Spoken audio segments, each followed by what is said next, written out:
Pronunciation, Part 5, Word Stress and Syllables by Peggy Marcy, Cal State University, San Bernardino.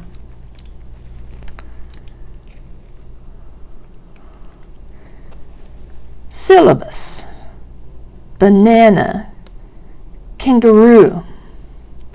This video will look at word stress and syllables.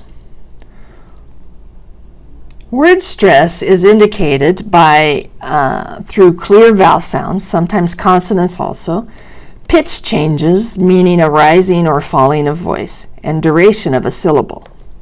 In fact, the duration of or length of a syllable is the most important indicator of stress. Syllabus has the first syllable stressed. Banana has the second syllable stressed, and kangaroo has the last syllable stressed. What's a syllable?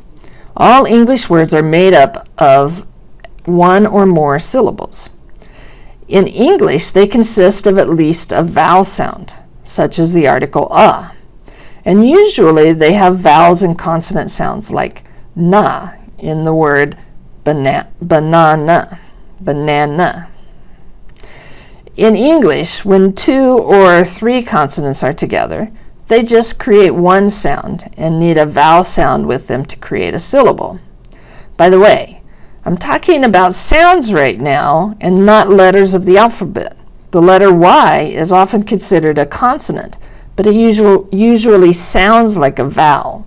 So a word like shy is just one syllable. 3 is one syllable. Consonants by themselves do not create syllables in English.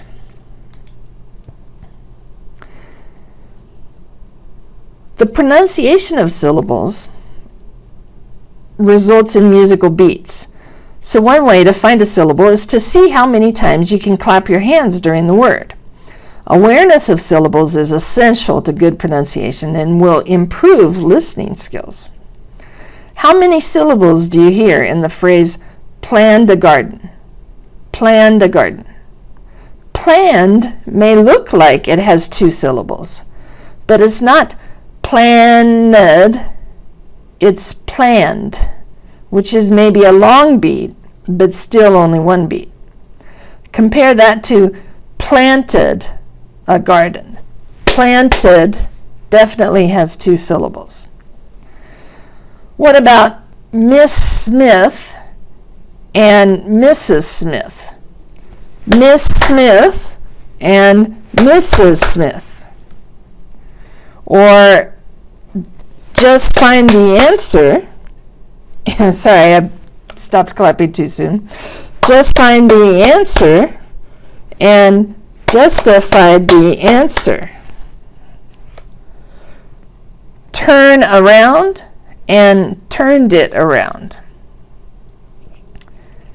Can you hear the differences in the syllables?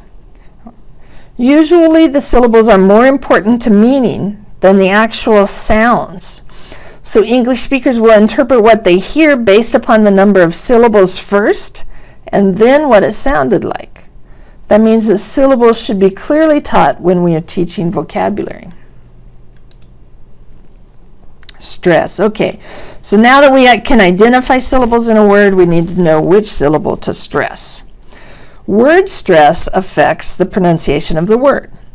The unstressed syllables usually get shorter and change their vowel sounds. In English, almost any spelling of a vowel can be pronounced as a schwa sound if it's in an unstressed syllable. In the IPA phonetic system, a schwa looks like an upside down E. By the way, sounds are placed inside slash marks and words or letters are put inside quotation marks. The fact that arise, support, and tomorrow all have the sound in their first syllable is one of the more confusing pronunciation points for ESL/EFL students. Word stress sometimes also affects the grammar of the word. For example, rebel is a noun, while rebel is a verb. Increase is a noun, and increase is a verb. Something similar happens when comparing compound nouns and phrasal verbs, often known as two-word verbs. Compare the stress in the compound noun hand out with the phrasal verb hand it out. How about, are you going for your workout? Compared with, are you working out today? As you can see, the stress is on the first word for the two-word nouns and the second word of the two-word verbs. Other words that are affected by stress are numbers. 80 has the stress first, and 18 has the stress on the second syllable. As mentioned in the beginning, that theoretically should mean that teen lasts longer than T. But in reality, they're often the same length. The main difference is that because teen is stressed, the T sound is clearly T, whereas the unstressed syllable of T, the T sound is pronounced as D, D, D. There are other general rules regarding stress, but practicing with it enough in class for learners to be able to recognize how many syllables are in a word and which one is stressed will be most important. Memorizing exactly which syllable is stressed may be counterproductive because where it occurs in the sentence will also determine stress. Therefore, focus on the big picture aspects that will benefit students the most. Usually stress is exaggerated during class practice so that it feels more natural in authentic settings, especially elongating the stressed syllable. Many students are unfamiliar with that. In summary, we said that every English word has at least one syllable, and the syllables are made up of vowel sounds or vowel and consonant sounds. Also, in each word or group of words, there are specific stressed syllables. Stress involves the lengthening of the syllable, changing the pitch, and keeping clear sounds.